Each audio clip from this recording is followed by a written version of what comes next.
say something? I think you're just the man to really talk about metaphysics. Your recent book, The Death of God and the Meaning of Life, is very good. It's one of the clearest summaries of what is generally considered the most difficult of topics. In fact, so difficult that it's relegated to the realms of mysticism, I think, by a lot of people, and not something hardly worth discussing.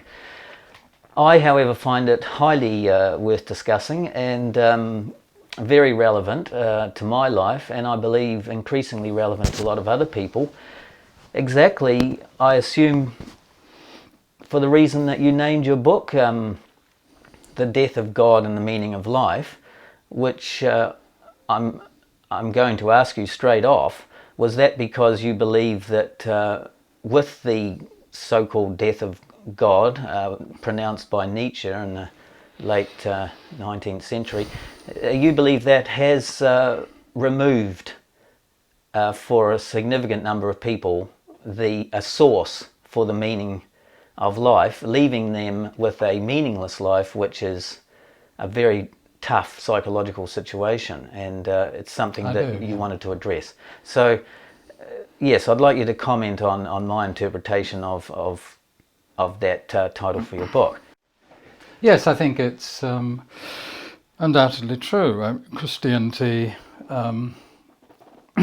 was the thought and meaning structure that everyone agreed to in the Western world for 2,000 years, and then the rise of education and science in the 19th century meant that increasingly for educated people, they couldn't believe in the dogmas of Christianity anymore. Now, Christianity had given a very simple explanation of the meaning of life. The meaning of my life is to live according to the rules of Christian morality, so that at the end I will be admitted to heaven and enjoy everlasting bliss forevermore. So I mean, that gives your life a very clear point, direction and goal. If you lose that point, direction and goal, then you can't appeal to the old meaning of life anymore. So you've got two options. One, you put up with a meaningless life, or two, you try to find a new meaning. Now that meaning of life question is directly relatable to what is called metaphysics in philosophy?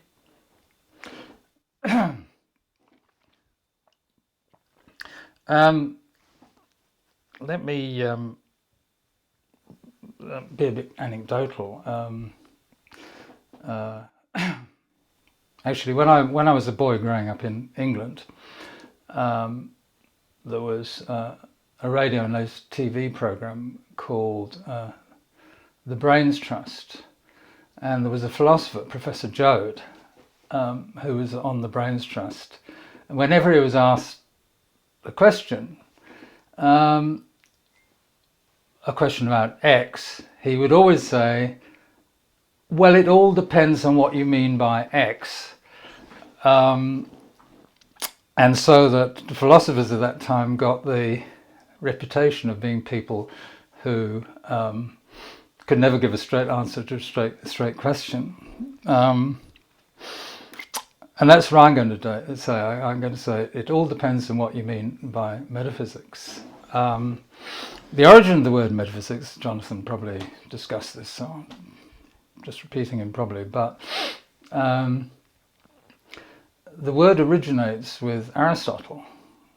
Aristotle wrote a book called The Physics, and then he thought, when he decided to write his next book, he thought, well, what shall I call it? He said, well, I'm writing it after the physics, so I'll call it the metaphysics. And what he meant was simply, because meta means after, what he meant was this book's going to be called After the Physics, the next book after the physics. But meta in Greek also means above. And very quickly, particularly in the Middle Ages, metaphysics came to be understood as the study, the attempt to gain knowledge about that which is above the physics, above the physical. And of course, in the Middle Ages, it wasn't advisable to disagree with the church, because if you did, you were liable to get burnt at the stake. There was only one story about what was above the physical, the everyday world, and that was, of course, God and the angels and heaven and all that stuff. So indeed, through the Middle Ages, and indeed up until the 19th century, metaphysics was understood as that which is above the physical, that which is immaterial, that which is real but inaccessible to the human eye.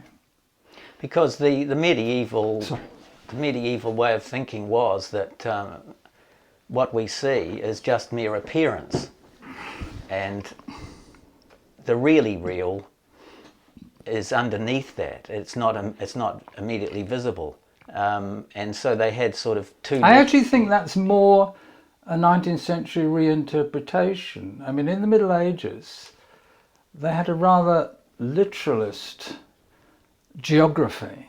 In Chaucer, for example, you read that the centre of the universe is the Earth, and but this goes back to Plato really. There are 7 spheres, and the different planets move around in circular motions around the Earth at the centre in these 7 spheres, and on the outermost sphere, kind of sitting there, is heaven.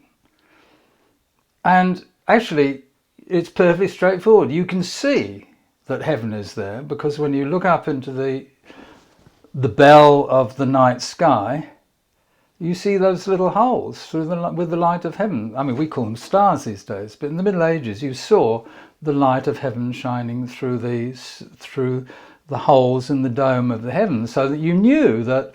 I mean, how far away is the dome of heaven? It's only about 3 or 4 kilometres.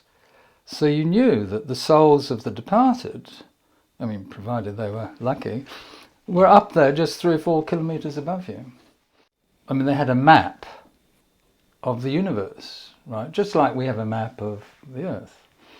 And heaven had a very definite location on this map, a certain distance from the Earth, just as, Australia has a certain location on the map, certain distance from us. So, I mean, what you said about the reality appearance dichotomy, that's a different account of the relation between heaven and earth. In the Middle Ages, both heaven and earth are entirely and completely real, just as New Zealand and Australia are entirely and completely real. But then, basically, Kant, at the end of the 18th century, perceiving, impressed in particular by Newtonian science and the tremendous scientific advances that we've been made in explaining the known universe,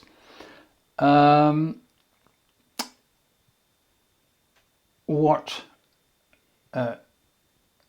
Kant saw was that in Newton's universe, there actually wasn't any room for miracles, there wasn't any room for free will, and if there wasn't any room, because everything's just atoms being governed by mechanical laws, and if there's no room for free will, there's no room for morality. No one can be blamed for what they do or praised for what they do if it's just all a bunch of atoms making another bunch of atoms doing things.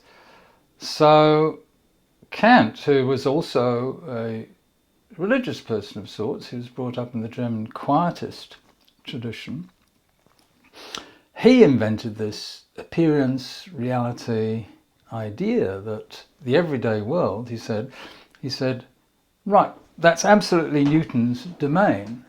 It is completely governed by laws.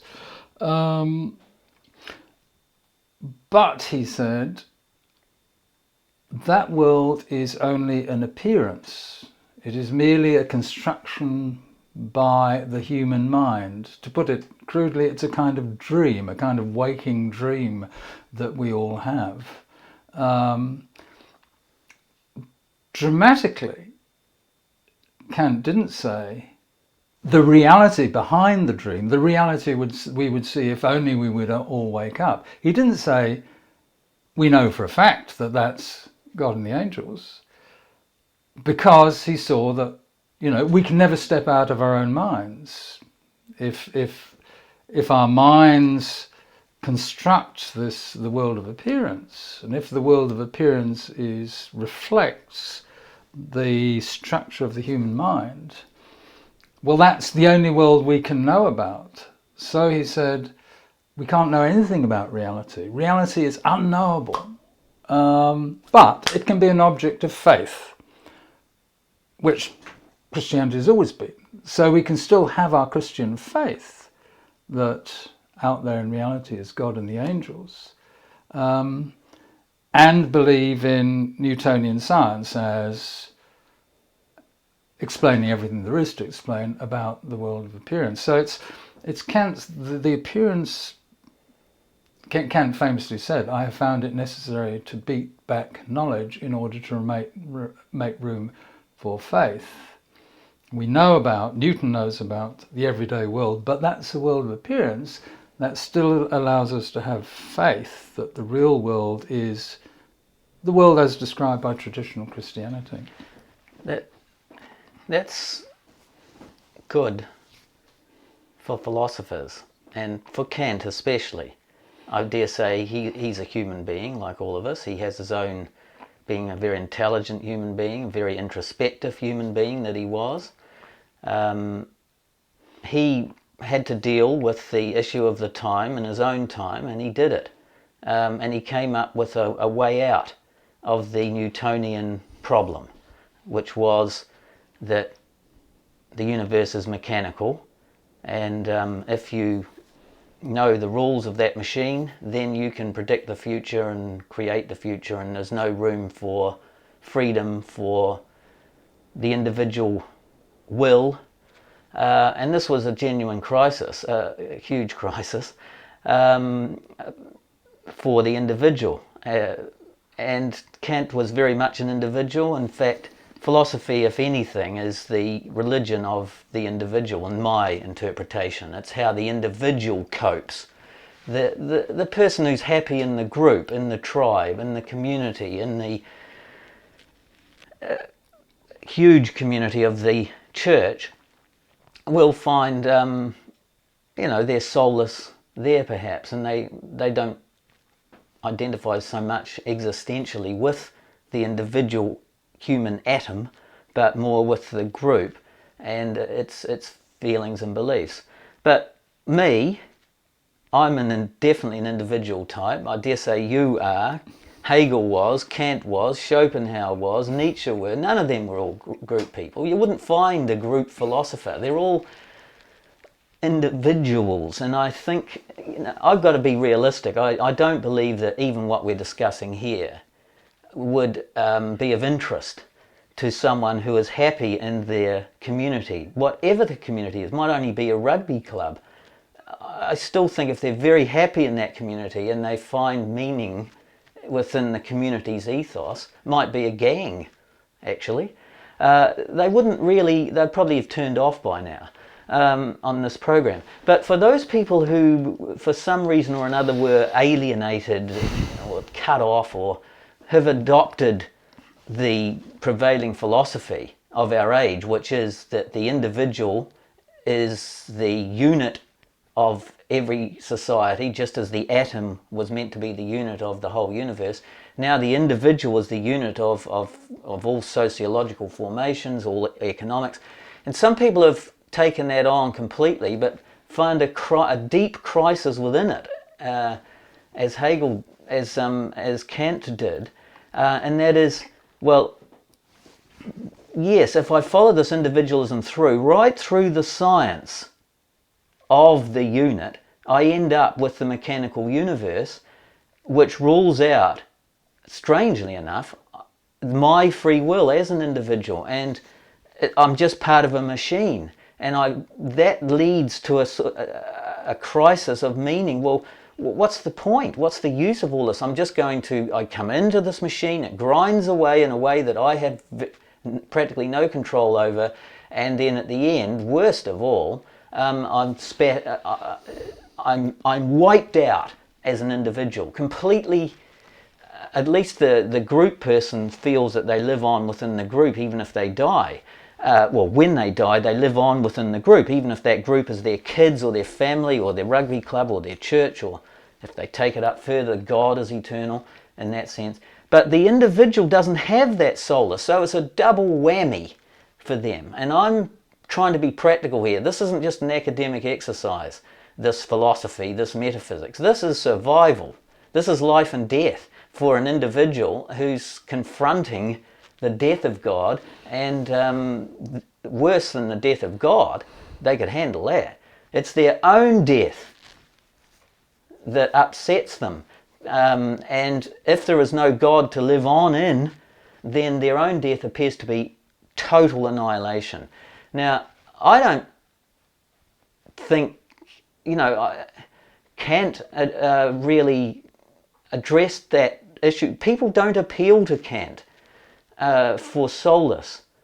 And in your book, you appealed to Heidegger at the end there. Now, I'd like you to perhaps leap forward into that as to how you think of all the philosophers, Heidegger managed to come up with something that a 20th or 21st century introspective, intelligent person who lives the life of the individual can find a way out of the machine that society surrounds them with. You raised so many points there. I'm not quite sure where to start, but I thought your initial point about groups was interesting, and I'd just like to say a little bit about that. You're quite right that Nietzsche talked about herd types and exceptional individuals, and of course human beings do have a deep need to belong to a herd, at least to some degree. You suggested that as long as you belong to some group, then your life had a meaning. I'd like to say, well, sometimes and sort of, but not guaranteed. Now, okay, you're in a gang, right?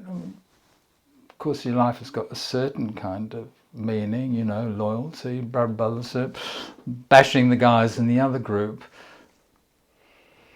But isn't there going to be a little bit of you somewhere that says, hey, well, this is a sort of meaning, but it's not kind of a really good meaning to my life? Only to the extent that you're not totally a group person will you have those thoughts. But many people are very much focused on the group, and to the extent that they have a thought like that, they will dismiss the thought or repress it because there is no answer within the group to that thought, and they're not prepared at that time or have the energy or do you think any group to pursue it. Gives a meaning to life? A group of bridge players, do you think bridge playing can count as a life meaning? For my auntie, it definitely did, and she had a real crisis when she could no longer play bridge, and she went downhill much faster after that. And certainly I think you won't find someone who lives into their 90s or hundreds who hasn't had a group which has given them a lot of meaning, unless they're a good philosopher. Schopenhauer, one of my Yeah. most favourite philosophers. He's the only philosopher who's really attended to boredom. He has a wonderful discussion of boredom, and Schopenhauer hates, above all, cigar smoking, and he's writing the early 19th century. He hates cigar smoking and card playing. Schopenhauer thinks that, he's a pessimist, right? He thinks life is either stress or boredom. If you want something and you haven't got it, you're stressed, i.e. you suffer. If you got it, you're bored, which is another kind of pain. So life is suffering, unavoidable. But he thinks it's divided up. There's stress. He's talking about the 19th century workers, industrial slaves. Stress is the condition of the working classes, and boredom is the condition of high society, the middle classes. So he says that what do you find the middle classes doing? You find them doing anything to kill time, sort of smoking cigars, playing cards, drumming on the table with their thumbs. They're bored out of their minds, he says. He's right. And well, look, I mean, that kind of makes my point, even though your point is in a way right, that any kind of group membership gives you a kind of meaning of life, but even for most people, quite ordinary people who are not given to thinking a lot about abstract things, certainly not in possession of PhDs, even a lot of ordinary people from time to time may have the thought, hey, things could be better. My life could have more meaning than it does. But that's only kind of in a way an aside. I mean, your main point, I think, is absolutely right, that thinking, really of any sort, but in particular philosophical thinking, only happens if there is a problem. Heidegger makes the interesting point. I often have, because I've written a few books on Heidegger, I often have artists. Heidegger's very popular with artists. I often have artists coming and sort of showing me their painting or sculpture, and they say, I'm very keen on Heidegger, and I just want you to tell me if I'm doing it right, have I got the basic idea? And I always quote to them Heidegger's remark that philosophy of art, theorizing about art, only started when art began to decline. That is, the first philosopher of art was Plato in 4th century BC Athens. The great period of Greek art, the period of Sophocles and Aeschylus, was 5th century BC Athens. I mean, this is the way certainly German philosophers taught, that art has never reached the heights it reached with Greek tragedy in the 5th century before Christ. So that, and you can see the point, you don't go to the doctor unless there's something wrong with you. So you don't go to the philosophical doctor unless there's something wrong with you. You don't go to the art doctor, the art theorist, unless there's something wrong with the art. So people only start thinking about art or the meaning of life or their physical health or whatever if if there's a problem, if something's going wrong. And I mean, I'm just agreeing with you that it's only people who sense that there's something missing from their life spiritually who are really going to start thinking about philosophy. Well, this age, though, since the Enlightenment, as the thought that, as we said, that science had just found the mechanism of the universe. It really believed it. They thought Newton was a godlike status and that he had found the mysterious mechanism that ran this universe. And people believed that then, and they still believe it. That is carried on in many ways. Quantum physics, which deeply questions Newton's mechanical view and injects mystery back into science, that's ignored. No one talks about quantum science in the philosophical sense. They only use it to make lasers and things, and super small chips, but for computing. But nobody talks about its implications for philosophical sense. And there's ever since the Enlightenment, there's been a problem with the machine. The machine, atomic machine-like view has dominated, and it dominates economics, which is the prevailing science of our age. It certainly dominates in the physical sciences, and even in biology and everything like that. And this has plummeted ordinary people into a crisis too, because when they do have their moment of problem with the group, so whenever they get the sack from their group as they're at work, or they get too old to play their sport, or or their card game or whatever, or they have a death in the family or some other crisis in the family which somehow alienates them a bit from their family situation, or anything that, or their church, treats them badly. Whenever they have something with whatever group it was that they were part of, if they, most people were part of a group, then they are plummeted into the situation of thinking along the lines that we thought. What about, me as an individual? And it's at that point that they cannot find any answers.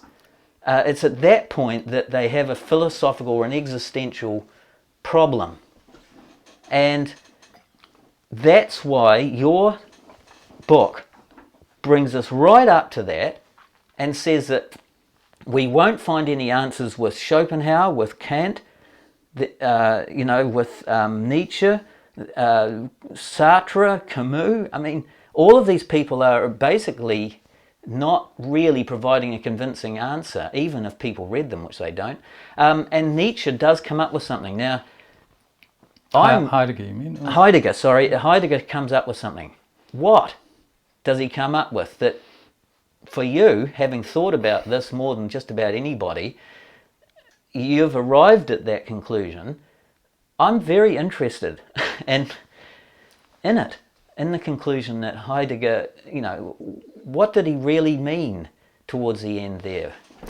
I've actually changed my mind in some ways since writing that book. I would speak much more positively about Nietzsche now than I did then, but you want me to talk about Heidegger, and I will. No, I want you to tell me what you think. I'm not here to find out, any particular academic thing. This is, for me, as I said, this is very practical, very real. This is a problem that we face, or that lots of people face as when they have to confront their lives as an individual outside the group. And more and more people are having to do that. That's the nature of our society, that everyone is told, it's your life, it's up to you, you live it your way. If you think and you can make it happen. And this is told to kids at the age of 5, that they can make their own decisions. In fact, they have to make their own decisions. It's their life, etc. So this problem of the individual is to, meaning, and okay, I've got to make my own decisions, but on what basis? You tell me what, after all the reading of all that's the the problem, but that's the problem with existential. That's the problem with Jean-Paul Sartre, that for Sartre, the essence of life is freedom, and so everyone needs a life project or meaning, and according to Sartre, you just choose it. You just go, right, that's it. But the point is, if you choose your life meaning like that, sort of out of a hat, it doesn't really commit you, because you've made that your life choice, and then someone comes along and says, you've decided to be a communist, and you're fighting the Spanish Civil War against the fascists, and that guy's a fascist. Now, why should I fight? Why should I sacrifice my life for my meaning? Why should I think my meaning's better than his meaning, and I can't give any answer because it's just, I've just chosen it at random. Exactly. And so it seems to me a crucial point is that, to say to someone, you've got to choose a meaning, is useless, because a chosen meaning isn't a meaning. Somehow the meaning of life has got to be discovered, Yes. rather than chosen. Absolutely. Now, where did you discover it? Or where did you think Nietzsche or Heidegger discovered it? I mean, Nietzsche, to me, was appallingly alienated at a point in his life. And, he went off into the hills. He literally alienated himself, physically, mentally, culturally, every conceivable way. So he was the first to deal full on, head on. He stared into the abyss and he didn't look away. He went bonkers, of course. But before he went bonkers, he actually came up with some ideas about, where the meaning is, for him, that, allowed him to go on and live his life. Can you tell us about that? There's two things I want to talk about. I want to talk about death and the environment, and I want to talk about death, I think, in relation to Nietzsche, and the environment in relation to Heidegger. So let me start with Heidegger. One of the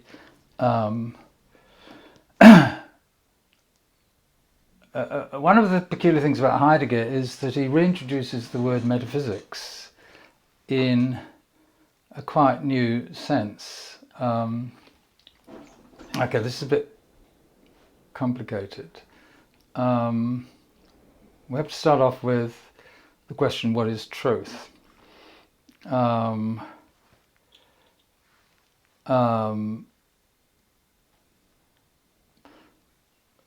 Suppose I point to that cup and I say, that's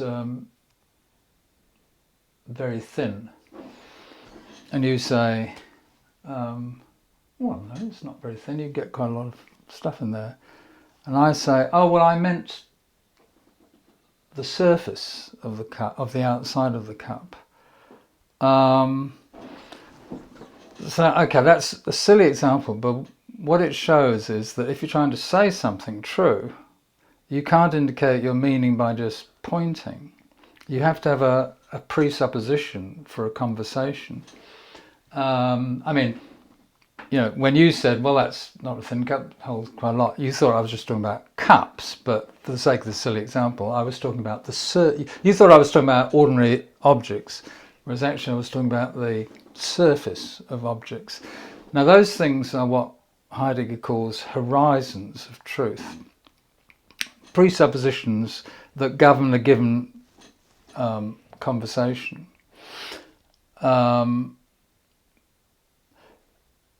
Generalizing, a whole language is a kind of very general horizon. People know that if you have different languages, the world shows up to you in different ways. The world is, Eskimos they don't have any word for snow. They have 14 different words for the same stuff we call snow. The world looks different to different language users. So if I could clarify that, because I've thought about your horizons, and what you're saying is that for Eskimos, the horizon for snow is a lot further away than our horizon. Our horizon for snow is quite close. It's quite a limited concept. For them, their horizon is a lot further away. Nevertheless, there is an horizon there beyond which they can't. That's right. Both Everyone's of us got a can't horizon. see. A language Yeah. is a horizon beyond, as Which you put we it, can't see. beyond which you can't see. So it's a limiting thing. It's a limiting thing. And the thing is that horizons, you can only inhabit one horizon at a time. So that,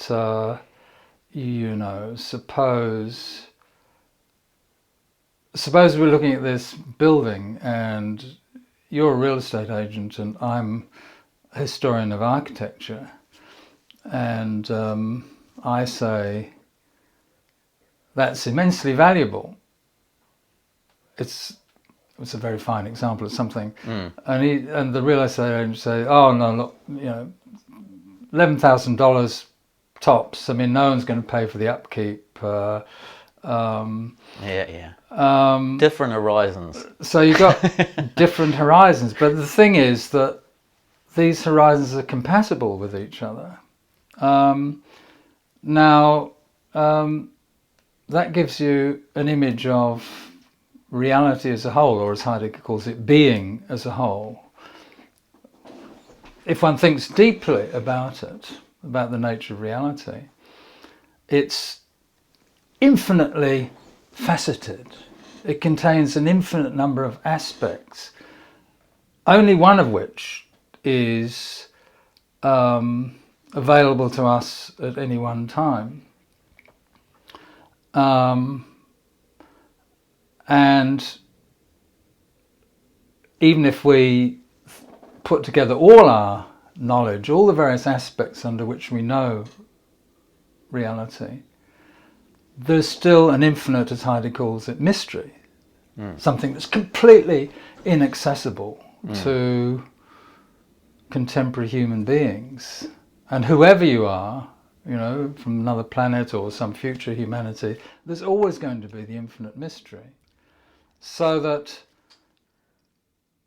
if you think about it, that's the thing. Reality, you see, the point of this, Heidegger thinks that the poets, the very early Greek poets, had a sense of this infinite, awesome mystery of reality. And for that reason, for example, in Sophocles, they call it Earth. They call the whole thing Earth. Yeah. And Sophocles Cosmos. says that in Antigone, Sophocles says that Earth is the holiest of all the gods. Another image Heidegger uses, borrows it from the poet Rilke, is the idea of the moon. I mean, there's this lighted side to the moon, but behind that, unseen to us, is a dark side. Wherever you are, the dark side is always there. I mean, once you start thinking about the world in this way, reality becomes kind of an infinite awesomeness before which you can only bow down in reverence. So that Heidegger says, and I think he's right, that real philosophical thinking is grounded in, well, Aristotle says amazement, but kind of reverence. Okay, now let's turn to the way we are now. And this is where the word metaphysics comes in. Heidegger introduces the word metaphysics to apply, it's a new kind of use of the word, to apply to a person or a culture or a historical epoch that doesn't understand the awesome infinity of reality, doesn't understand that human beings' access to it is, as it were, only peering through a pigeonhole, a letterbox. And Heidegger thinks, and this is what I find immensely persuasive in Heidegger, he thinks that modern Western society is gripped by metaphysics in his sense. In particular, it's gripped by the view that the only truth about the world is truth that appears under a horizon which he calls the horizon of inframing. What is the horizon of inframing? The horizon of inframing is a horizon which reduces everything to, in a broad sense of the word, resource. 1946, amazingly early, Heidegger noticed that people were talking about human resource. Certain people already in 1946, I found this amazingly early. In Germany anyway, people were not talking about people. In certain contexts, they were talking about human resource. They didn't talk the same kind of way of talking. They didn't talk about doctors and patients, Heidegger observes. They started talking about the supply of patients, the supply for a hospital. You know the language we use now. We don't talk about students, we talk about education consumers. Yeah. That's right. Education. I'm not a professor. I'm an education provider. That's right. You see, now just this is language, but Heidegger says language is the house of being. How the world is to you is the way you talk. Absolutely. It's very important the way you talk. Yeah. And what he's saying is that because we are actually in our actual lives captured by this reduction of everything into a resource, which the point of which is to produce, the point of which is to consume, to create more demand, so to produce more production and more consumption. So you've got this kind of circle. Everything is resource that contributes to this circle. Okay, what's the effect of that on the environment? The effect is that, what do we call it? Okay, we have this very well-meaning Act of Parliament in New Zealand, which is supposed to be eco-friendly. What is it called? Is it called preserving the landscape? No. Is it called leaving nature alone? No, it's called the Resource Management Act. I think you've made philosophy very relevant in the social sense, and we're all social animals, so therefore that the social is the personal, the political is the personal, of course. I'll just give you a phrase, if I'm sorry to interrupt, from Nietzsche. Nietzsche called the philosophers the doctor of culture, which...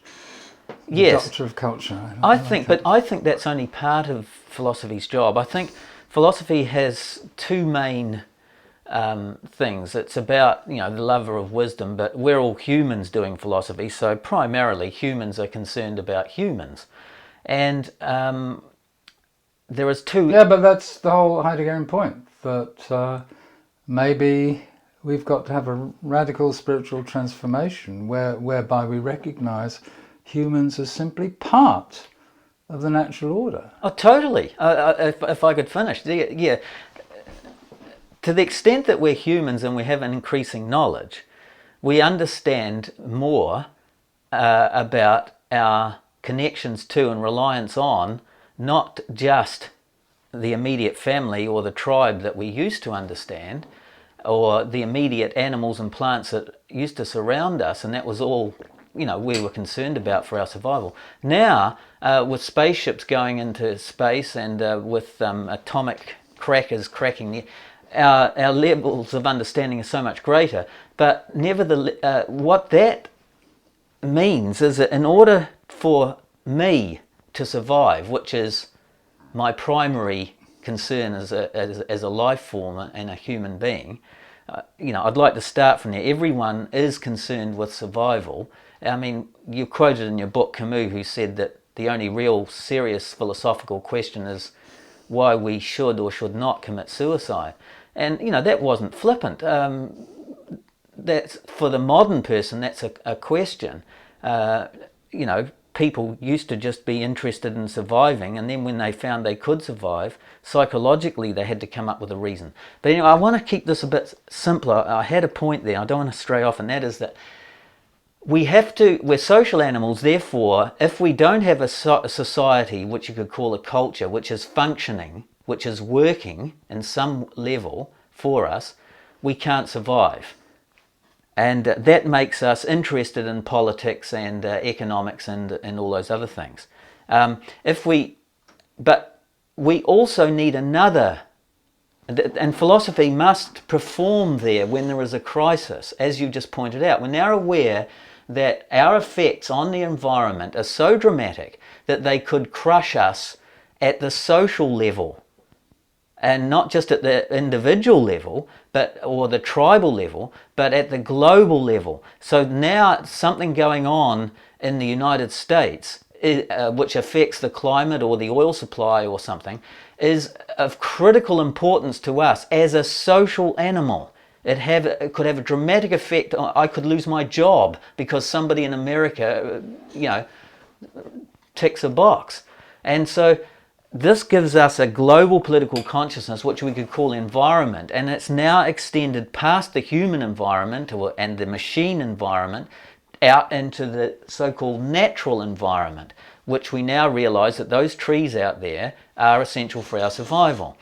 So Bush also this crisis, primarily through the one great bit of nature that will never be able to, always be a mystery, the weather, that has an effect on the global unconsciousness, or the global consciousness, you could say. And that needs a philosophical response, as you pointed out. That's true.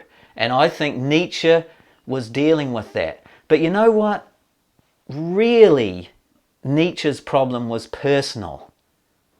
I think his real appeal isn't because he addressed the social side.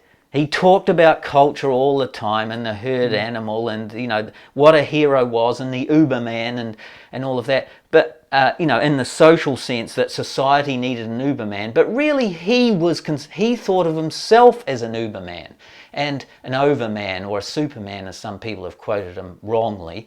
But nevertheless, he thought of himself as that sort of person, and this gave his life meaning. So in the end, it still boils down to philosophy, after it performs a social role, and it has to do that, but it also, for a growing number of people, has to perform the role to give them as an individual, not a member of the social group or the society as a whole, which they can't avoid, but as an individual, alone in their room, or out walking on their own, or when they get sacked or whatever, when they're thrown back on themselves by some crisis, social crisis, back onto their own resources, if they have any, they then need a philosophy to get them through that. I think your distinction is a false one.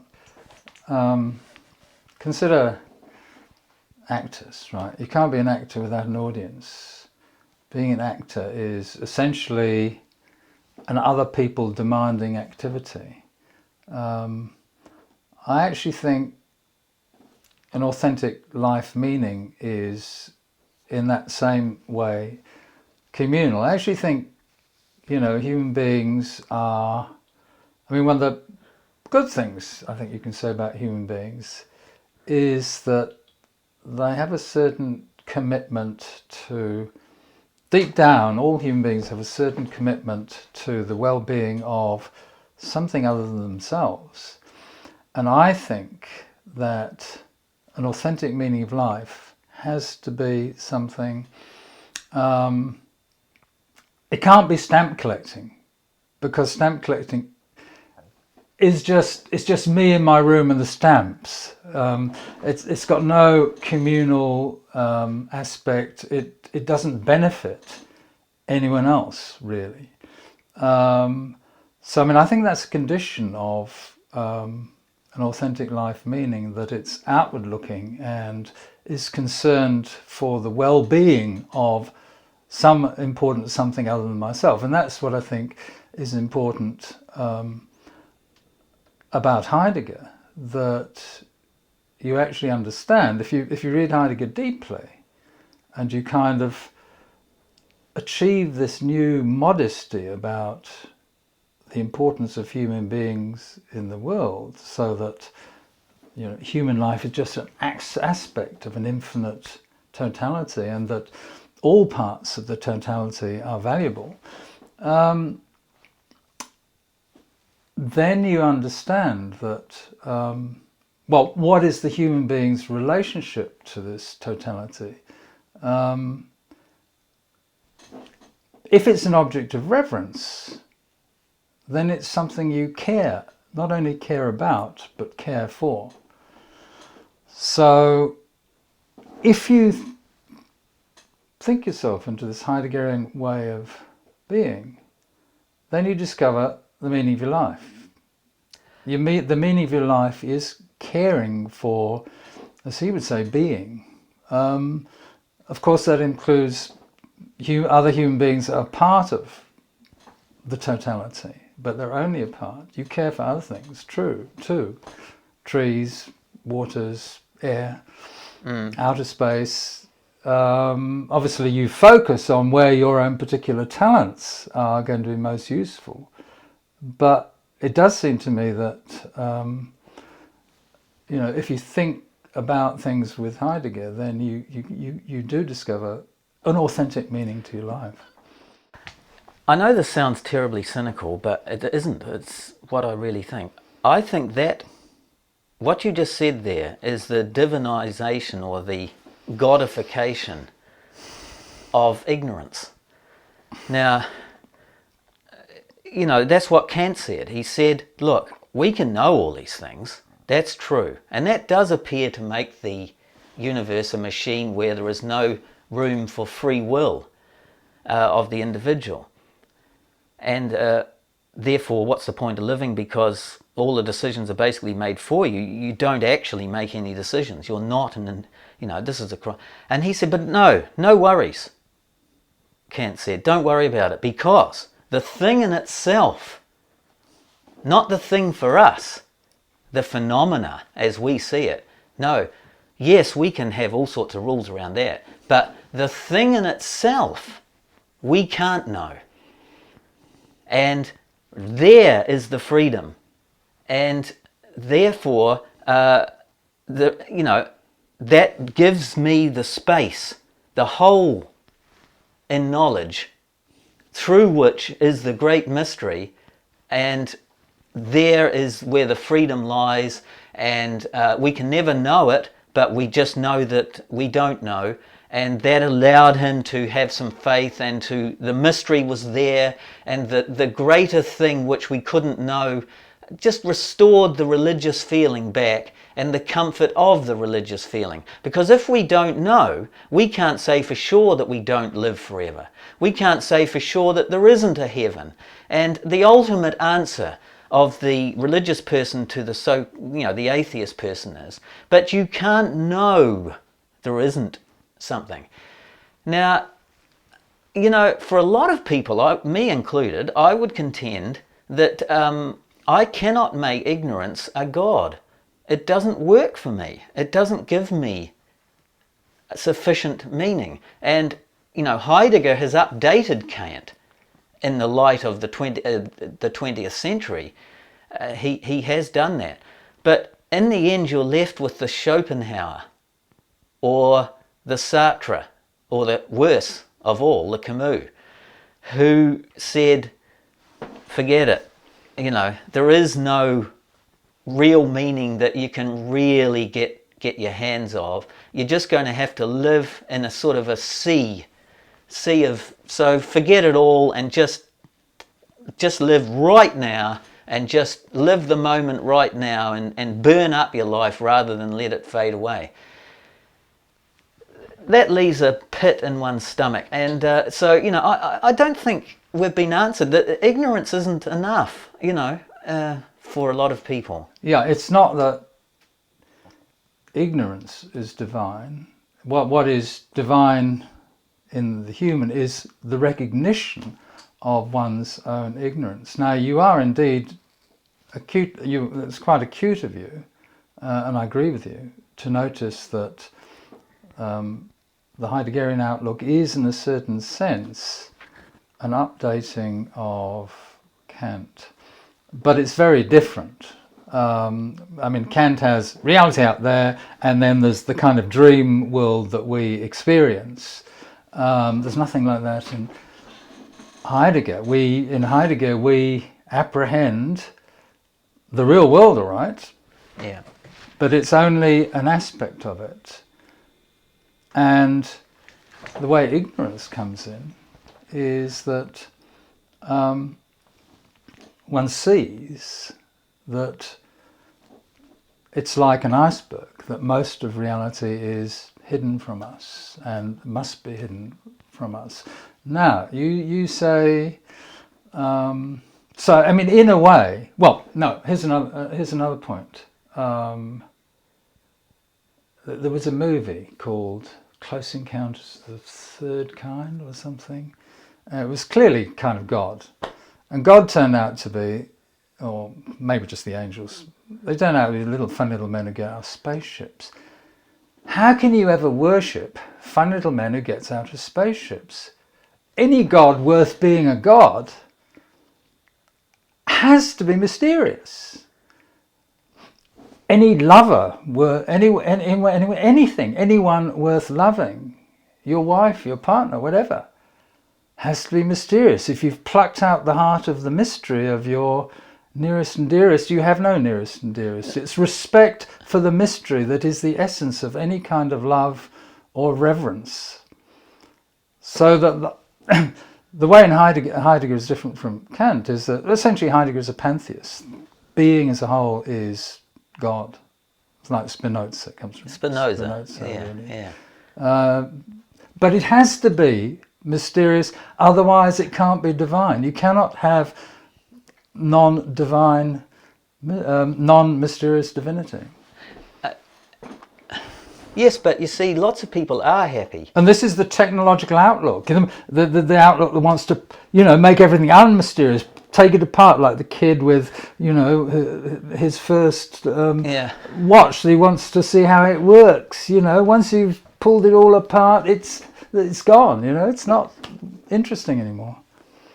Well, no, but it leaves that kid with a good feeling that he knows that he's got control. He's destroyed something. Well, yeah, he's got control over it. Yeah, but control, we've got to get away from being control freaks. Yeah, we've got to. You can say you got to till your heart's content, but people will be people. And a vast majority of people are happy with control. They seek control, security. It's their fondest dream. It's sold to them as money will provide that thing. Britain is the most surveyed society in the world. They have one closed circuit television camera in Britain for every 13 people. They also have these new ID cards with information and a chip in it. And people demand it. Does that really seem like, that's a really controlled society, as Orwell anticipated in 1984, of course. Do we really think being a controlled freak is a good idea? I think your use of the word we needs to be talked about. Now the thing about the we, what I'm convinced from my observations that the we concept is a political one, useful for politicians and people in business and all of that, as they try to draw people together for a common aim. And usually that common aim is to serve this or that economic need or some other need. But I come back, and that's necessary. In order for humans to live, they must have institutions which provide them with the necessities of life and a certain measure of security, which we've talked about. So people will demand more police, and even though when the policeman gets them on the road and gives them a ticket, they curse the police, but nevertheless they demand, contradictorily enough, more police in order to lock down society so that criminals or other things won't interfere with their life. So it's a contradiction, but in general, the social needs do impinge on us as individuals. But nevertheless, we recognise that we have to make the sacrifice because social needs are part of life. We have to have a functioning society with certain measures of security, and we have to get up in the morning and go to work, because all of those things. I'm not talking about that. All of that is what everybody else talks about. And that is a problem which we've got to solve, and philosophy has a role to play there in terms of, the God now has to incorporate the environment. Whatever God we have, whatever metaphysic we have as a society, it has to collectively start incorporating the mystery of the environment, which we've discussed. I totally agree with that. There has to be a metaphysic of social philosophy which incorporates environment and treats it as a mystery, because we cannot control the weather. We never will. And we'll never be able to control the oceans and things. And we have to just treat them as a mystery with respect and reverence, as the Greeks did, and all of that sort of thing. I agree with that, and I'm not fighting that. And that's a huge problem for the economic age, which, has an accounting sheet and with a bottom line as the final result. So there has to be a sea change there. Fine, I agree with that, and I think that even George Bush can start to see that, and that says something. But I want to come back to the we bit, which is the individual who may have solved many social problems and all of that, and is a true individual who has taken on the ethos of the individual as somebody who lives their own life, makes their own decisions, the hero of the modern age. And I want to take you to another film. You quoted me at Close Encounters of the Third Kind, and how could God be something just like people or little beings or something coming out of a spaceship? Well, I'm afraid to say lots of people believe there are spaceships and superior intelligence, and I dare say for them it does fulfill that function. I dare say that film got a hell of a lot of people going along, and in some way it reassured them. But I want to quote another film which was, I think, more telling of our age, and that is the Matrix. Now, in the Matrix, to me, it started out brilliantly, questioning the validity of anything we might think we know, even that we exist. It questioned that we even exist. It says, could well be that there's this huge machine, electronic machine, called the Matrix, which actually creates electronically the impression you exist. And that was a damn good point in the modern age. The phenomena that we see all around us, do we know that they're really real, or is there something underneath it generating that? Now, we used to think God generated the world out of nothing, ex nihilo. And we were happy with that because God was a superior intelligence who was basically benign. Well, Schopenhauer blew that out of the water. God can't be benign. Look at all the pain and terror and war and everything. So what is under the world? What is under reality? What is generating the phenomena that we see all around us? Well, the Matrix says it could be a machine. And that's a very interesting point. And far from benign or anything. But it couldn't carry it to its logical conclusion because people can't accept that. It's too unsettling. So halfway through the film, it turned into a 20th century Western with guns, shootouts, love interests, etc. And dropped completely the existential and philosophical point that it began with. And it did that because if it pursued that to the end, that film would have bombed big time. People would find that far too unsettling. I now bring us back to the point. The film raised the question yet again. What is under reality? What generates a phenomena that we see all around us and feel and all that? Is there something underneath that generating that? Because it isn't apparent. The God that used to generate it on high in the music of the spheres and all that, that's been destroyed. And we've just said the divinity of ignorance isn't enough.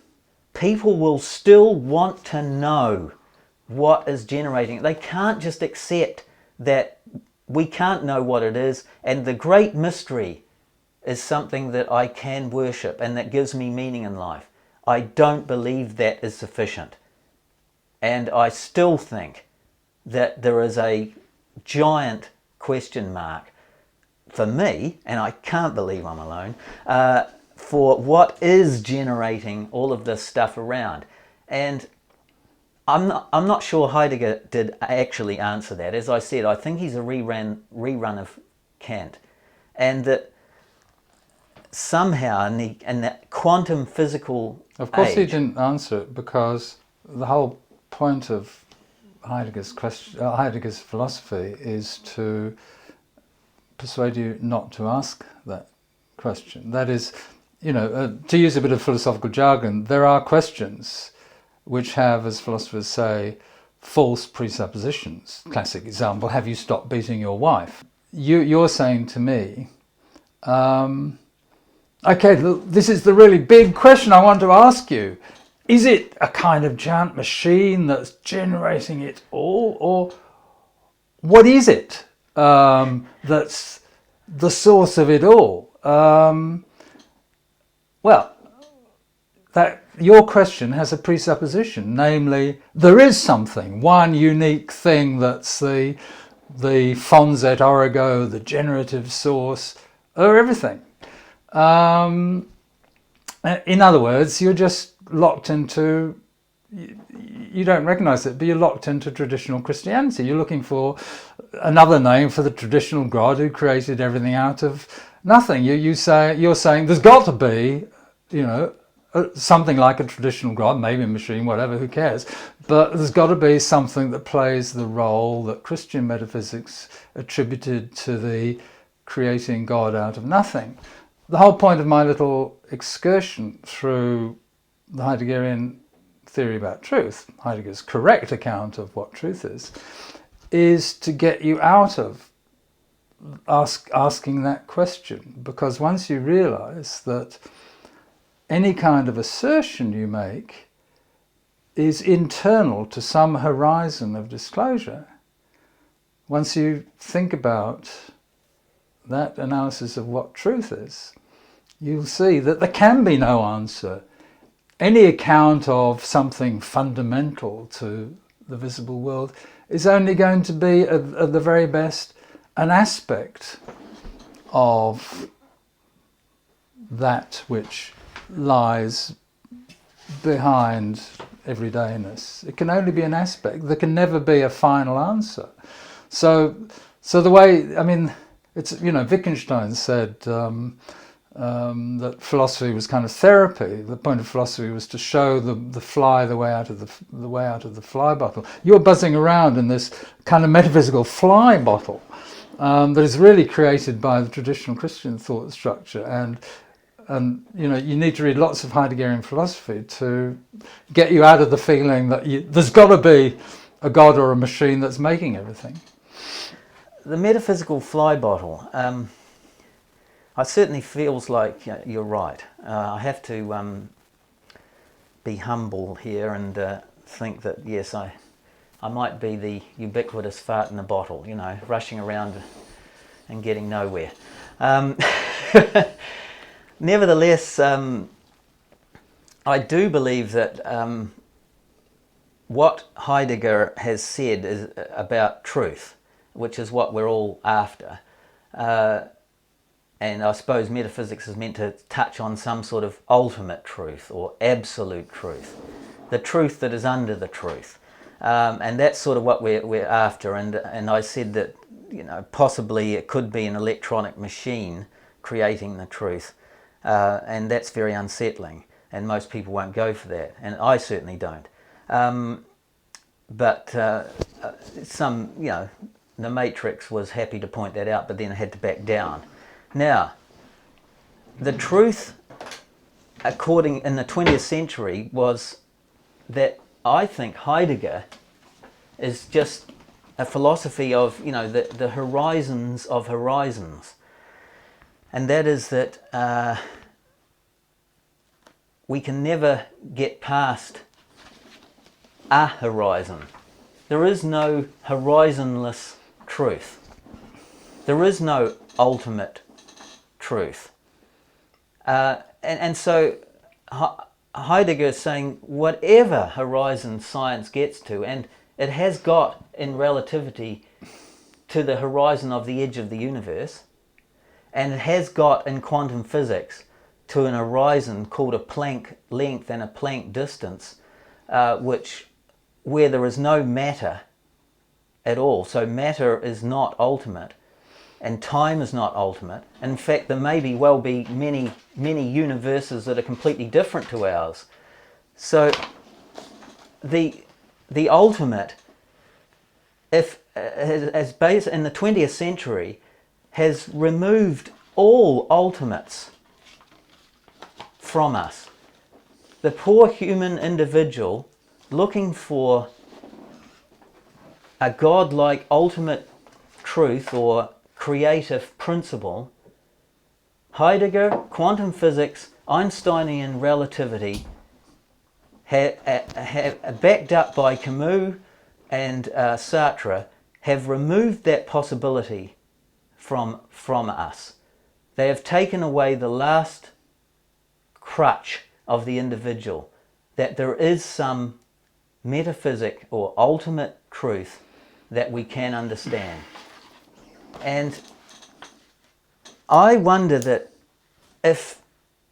how many people, having had that removed from them, can continue to live in a way that they believe they're realizing the full potential of their life. It doesn't appear to worry you, but I'm still worried.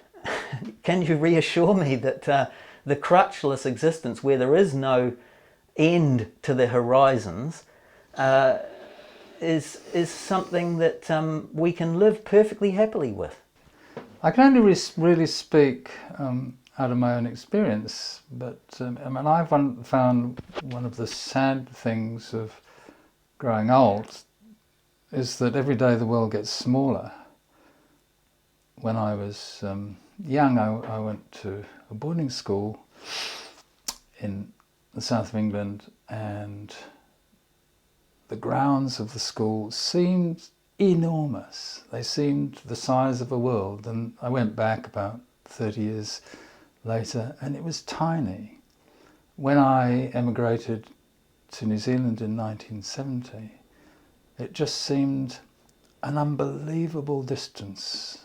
I was travelling from Europe to New Zealand.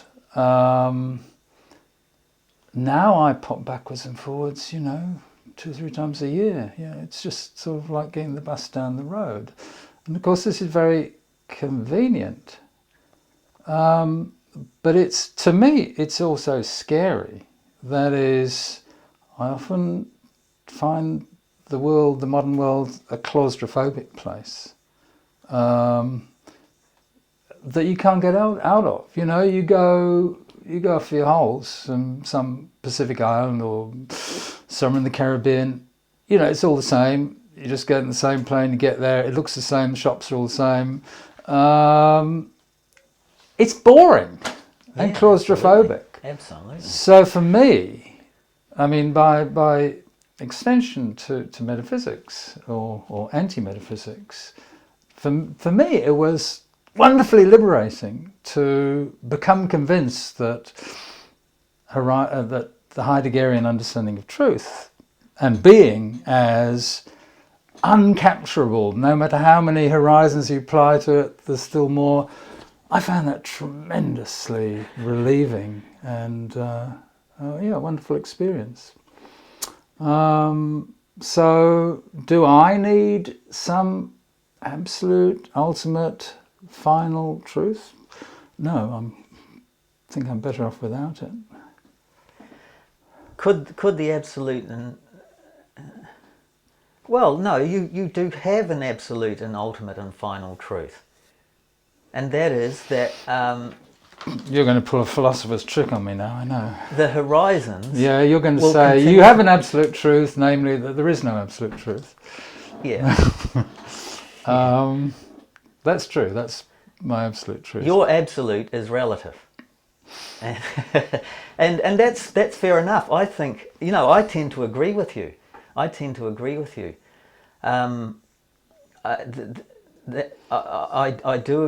I think that's where that is you've found a positive message in the constant receding of the horizon. You found that it's positive, that no matter how close we get, the horizon will recede and we'll never cross the horizon. And I respect that. Yes, it doesn't stop me trying to get closer to the horizon, and it will never stop humans trying to get closer, but it's reassuring to know that you'll never cross it. And that is reassuring. I think it was the German writer Lessing who said it is better to travel than to arrive. Yes, absolutely. And the knowledge, if you agree it is knowledge, that you can always travel, that human exploration of knowledge will never stop. No. Is a comforting thought. Now, that's a relatively comforting thought. That solves, I dare say, one of the major problems of philosophy that metaphysics has meant to sort of answer, the pursuit. And that is that one. How do you live your life? Now I want to address another problem, major problem that metaphysics is meant to solve and which religion has solved, the religious institution of religion is to solve, and that is, yes, during our life we may approach the horizon, but it will recede from us. So our journey will never be boring. We'll never discover ultimate truth and then be bored for the rest of our life. And that makes life and the pursuit of knowledge and truth an ever-expanding and interesting game, which can give our lives meaning. I accept that. However, what about the problem that eventually the game ends? That eventually, although we don't get to the horizon, we drop dead, no matter how far we get. And no matter how great our life was, at the end we'll die. The problem of death, that, God, I have all this, I'll get closer to the truth, it'll be fantastic. And my life will be good. And the better my life is, the worse the contemplation of it ending becomes. How does Heidegger reassure us there? I'd rather talk about Nietzsche. And maybe this is a sort of thought that is probably quite boring to Buddhists. But I think Nietzsche's thinking about death, and Nietzsche is, like Schopenhauer, an important philosopher precisely because he takes death seriously and actually acknowledges that fear of death is a fundamental human trait. I mean, a lot of philosophers say, "Oh no, death's just you just stop one day. That's fine. I'm not worried." Yeah. Of course, as Francis Bacon said, "Men fear death as children fear to go into the dark." And okay, two philosophers who take death very seriously are Schopenhauer, who actually says that the problem of fear of death is the problem of philosophy, and his sometime disciple Nietzsche.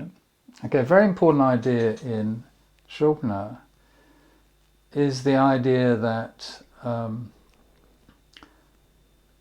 nothing forces you. Okay, you've got this little word I. Nothing forces you to identify this body as that which is referred to by the word I. Of course, we typically do that. And this goes back to Schopenhauer's Kantian idealism, appearance and reality.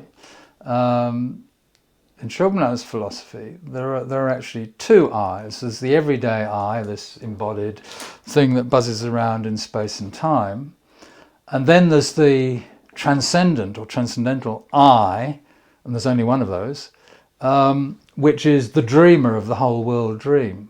So there's the I in the dream, and there's the I that dreams the dream. Okay, in his maturity, Nietzsche gets over this idealistic distinction between reality and dream, between reality and appearance. He's thoroughly naturalistic. Nonetheless, it seems to me that Nietzsche retains the idea of the possibility of switching around the referent of the I. And okay, so in Nietzsche there's the everyday I, this embodied being that buzzes around in space and time. But then Nietzsche talks about Dionysus a lot, the god Dionysus, Bacchus, the god of wine, the god of intoxication, the god of elevated high feeling. And there's a wonderful Dionysus, I mean, Nietzsche was a great poet as well as a philosopher. And there's a wonderful, very poetic passage called Before Sunrise in Thus Spake Zarathustra, where Nietzsche's actually, Zarathustra has got up just before sunrise and he's talking to the sky, and what he says to the sky is something like, "Oh, azure bell, I cast myself into you, you are my depth." So that Zarathustra Nietzsche becomes the sky, the azure bell that embraces the totality of reality. And he says, from this position, I look down smilingly upon, what do you say, something like, well, chance and necessity and guilt and fear and stress. So what, and this is this is an idea that runs through quite a lot of romantic German thought, that one can enter certain emotional states where one experiences oneself as no longer that ordinary individual, but rather one identifies with everything. The I is the totality of being. And once you see that, if you really kind of internalize that perspective, death ceases to be a problem, because death happens to just that individual. And once you realize that your attachment to that individual is, of course, it's the right attachment for a great deal of your life, but particularly, if you're very sick or you are actually facing death, it's very comforting, and I actually think it happens to a lot of people in extreme moments, that they do actually parachute out of being that individual, and the I becomes the totality of existence, all that was, is, and will be. I don't know a lot about Buddhism, but I think this is a Buddhist idea, the idea that it's a kind of illusion to identify yourself with the ego, that sort of wisdom is getting away from that identification. And, when you think about it, it does seem kind of weak need to be so excessively attached to this ego. It seems to be a kind of narrow-minded, ungenerous kind of form of selfishness. Why are you so worried about this little embodied self? Be more generous, sort of be everything. That, I think it's very excellent point you've made there. The Buddhists have anatta, no self, no I. So they deny that there is an I. I don't think they deny there is a relative I. Like at the moment, you think there's an I, you act out of it, but it's just not ultimately real. Again, a metaphysic, an ultimate. It's not ultimately real. Well, of course, any scientist now, or any person who reads a lot or accepts that there is no ultimate I. And in fact, that has precipitated a lot of the existential crisis. There's no ground. There's no ultimate ground. You just keep falling in knowledge. But we've reassured ourselves now that, as Heidegger says, we keep falling. That's okay. The horizon keeps receding. That's actually a good thing, not a bad thing. And so we've made a metamorphosis, we've turned what looks like initially at the beginning of the 20th century or halfway through, looked terrible.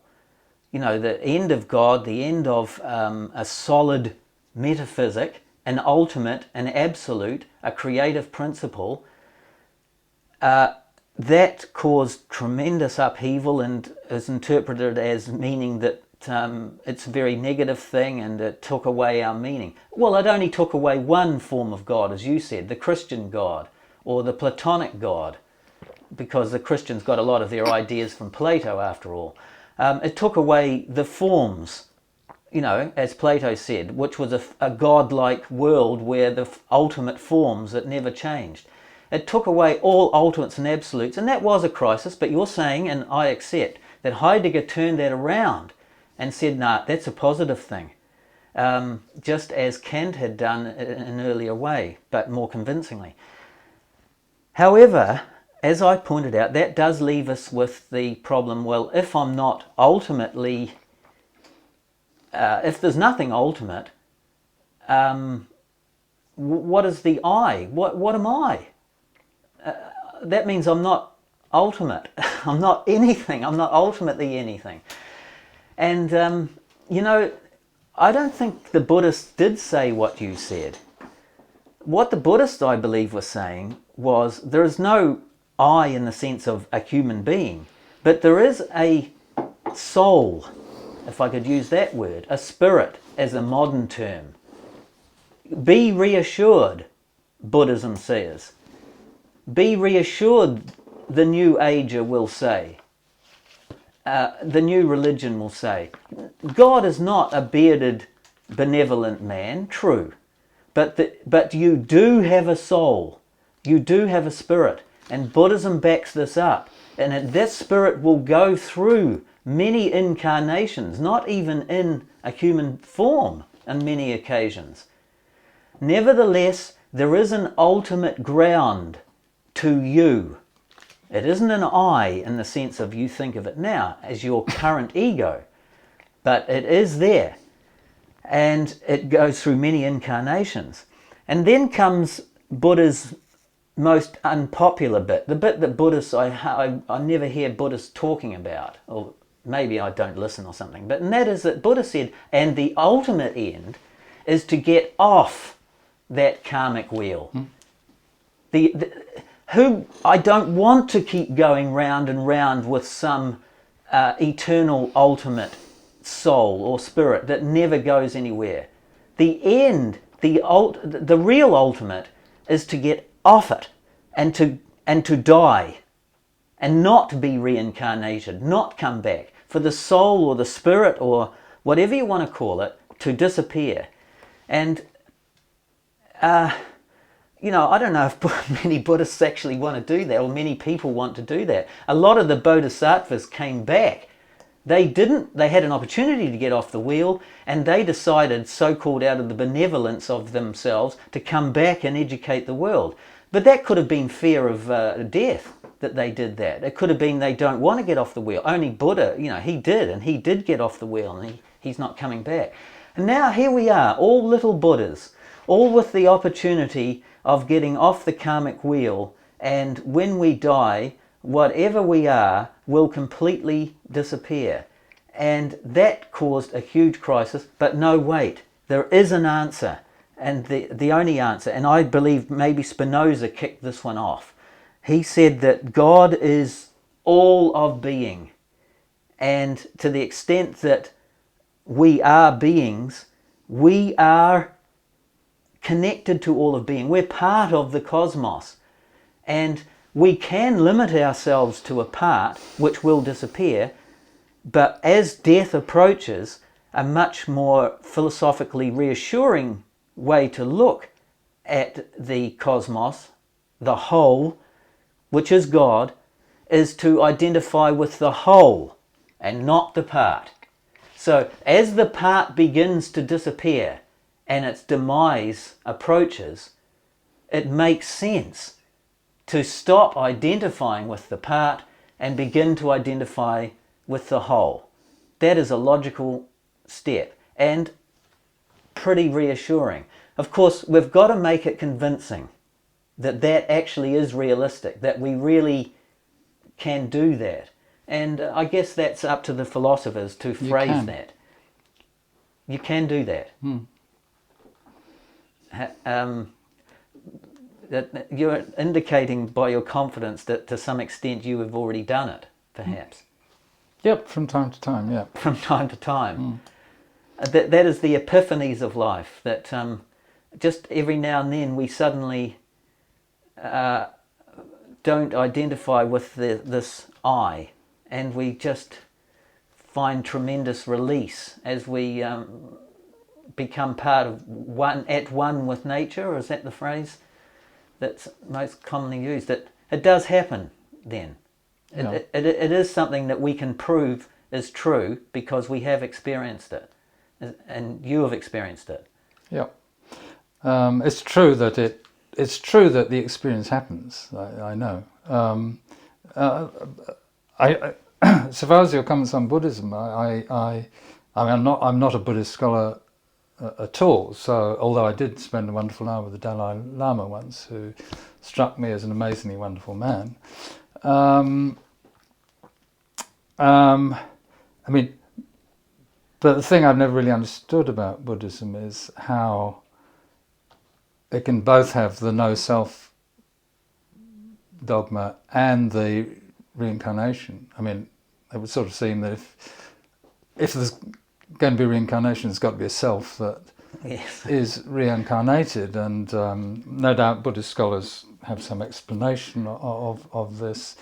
The only other thing I'd say about your comments on Buddhism is that I don't actually like the idea of a world soul. I mean, I like it, but I still think from a Heideggerian point of view that, it's metaphysics again, to say that what's ultimately there is a world, behind it all is a world soul, that's taking the mystery out. It's saying, we know this, it's a soul. It's not A, B, and C, and D, it's a soul. To me, that's anthropomorphism. That's a lack of respect for the mystery of the mystery. Well, I just want to say I have a complete but the last point you Yeah. made was about nirvana, about getting off the cycle of reincarnation. If I understood you, you were suggesting that could be identified with the the Nietzschean Dionysian state of becoming one with the totality of being. And that seems to be a nice explanation of nirvana. Whether it's acceptable to Buddhist scholars, I have absolutely no idea. Well, I do really agree with you there when you said that the concept of the soul is an anthropomorphism, and especially when it's applied to the individual, of course, as if we have a soul. And when that soul is translated into a world soul or a cosmic soul, I believe that is really just a religious sort of trick. It's not very convincing for me and for perhaps a lot of philosophers. But I wasn't really trying to say that. What I was trying to say was that there is a strong motivation for the modern person who would accept the ever-receding horizons view in a positive way.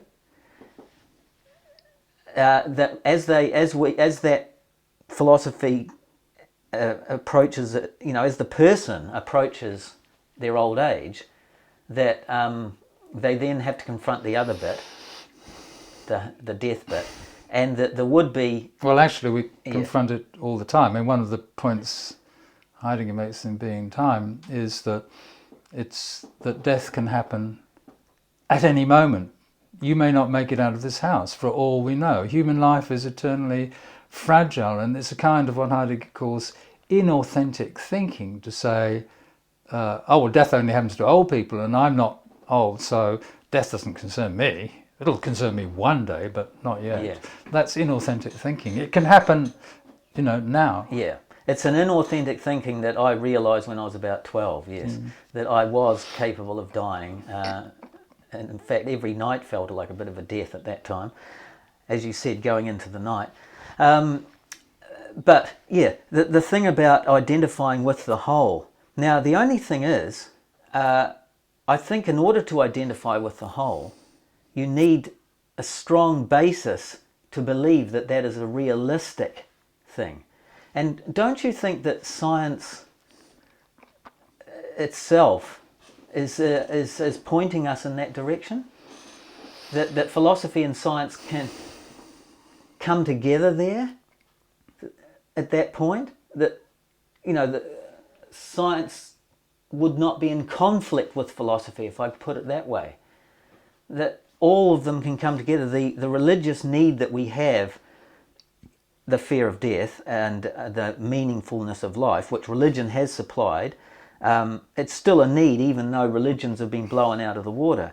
It's still a need. Then we have the scientific investigations, which are very convincing because they work in our day-to-day life and they fulfill so many functions. Then we have the need to cope with the death issue. And all of these can come together in the modern age with I don't science. think, I certainly agree that, I mean, I don't think science can conflict with philosophy or with religion. But there's actually something you said earlier that, I mean, I think what you're suggesting, this idea of a convergence of science and philosophy and religion, I think it goes back to something you said earlier. I may have got your thought wrong, but this is how I interpret it. That you were talking about, you know, first we had objects and then we had atomic theory, and then that was dissolved into quantum mechanics, and even electrons don't exist, and we discover, you said, that light doesn't exist, it doesn't really exist, and matter doesn't really exist. As we that's actually not the way I think about science at all, and this goes back to my Heideggerian horizons. I think, of course light exists, of course material objects exist, it's just that they're all multifaceted. You know, atomic theory, there's a nice solid cup. Atomic theory reveals it's made up of atoms.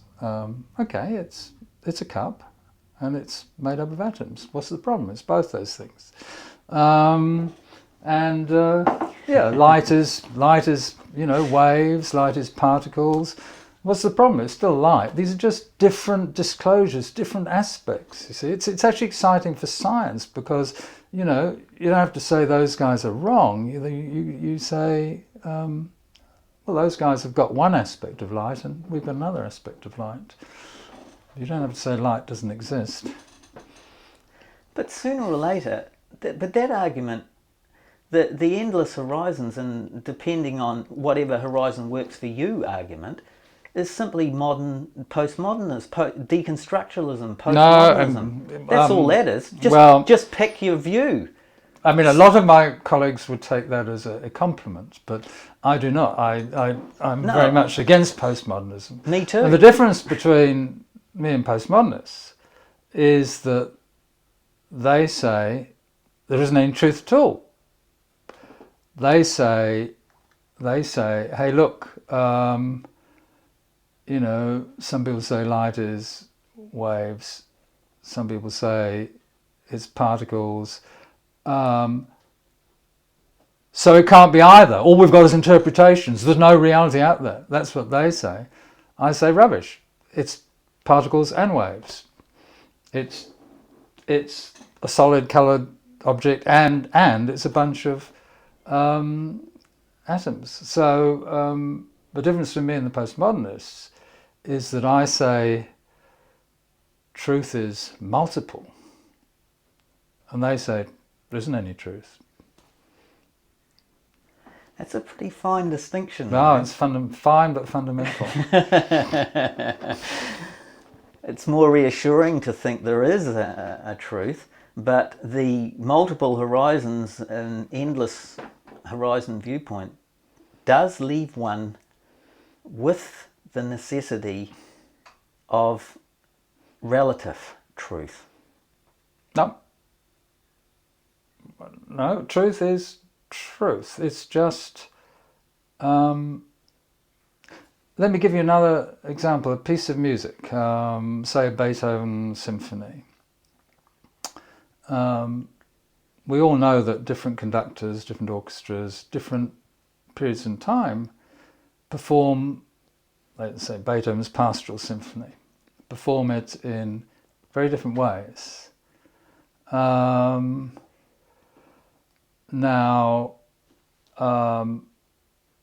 Some of these performances might be so kind of outre that we don't count them as performances of Beethoven's Sixth Symphony at all. I actually felt this myself about Baz Luhrmann's production of Romeo and Juliet when he set it in a modern Los Angeles suburb, and no one could speak the lines properly, and it sounded like the Sixth Form Drama Society in a bad day. I thought that wasn't Shakespeare to me. So that there are limits to how you can perform a work of art, piece of music or a piece of theatre, and still be performing that work of art. But within those limits, there are indefinitely many performances, valid performances of that work. And what do? Why are they all valid? Because they bring out different aspects of the work. The aspects are all there. They're all there in Beethoven's piece, but you need different performances to bring them out. That's how I think about it. Yeah. So the truth lies within a limit. Limiting is what creates things. And if you go outside the limit, it's something else. And that's fair enough. That's acceptable. And it's a matter of finding the limits. And it's like being a geologist. There's all these kind of layers of truth in the world, and a geologist discovers a given layer at a given time. So, in conclusion then, we've arrived at our own horizon in that sense. And that is that we agree that truth is more or less created as things go along, and that it's created by limits. Access to truth is created, not truth. Truth is there all by itself, independently of us. Now that's the difference between the realist and the postmodernist, isn't it? The postmodernist says that we create the situation by being in it. And the realist says, no, it's there. We discover it. It's there whether we're there or not. And that's much more reassuring. I guess you could say that I'm a realist. You said in your book Hegel was a realist. Yeah, I think Hegel was the greatest. And the realist says truth is there.